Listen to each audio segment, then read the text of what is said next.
آج میں نے دیکھا کہ گھر کے اندر تمام کام جو ہیں وہ بالکل ٹھیک ہیں، اور میں آج تجھ سے راضی ہوں، میں تجھ سے خوش ہوں، اور میں اسی خوشی کے اندر تجھے طلاق دیتا ہوں۔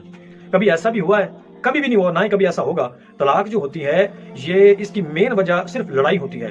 جب لڑائی طول پکڑتی ہے تو بندہ طلاق دیتا ہے، تو اس کے بغیر جو ہے وہ طلاق نہیں ہوتی۔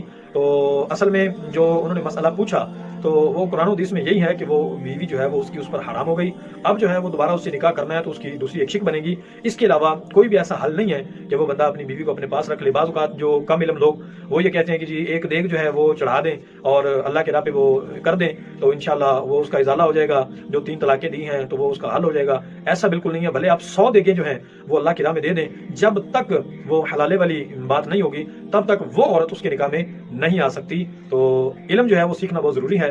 جب تک ہم دین سے دور رہیں گے پھر ایسی باتیں ہوتی رہیں گی، ایسے گناہ جو ہے وہ سرزد ہوتے رہیں گے۔ اللہ پاک ہم سب کو دین کے ساتھ منسلک رہنے کی توفیق عطا فرمائے۔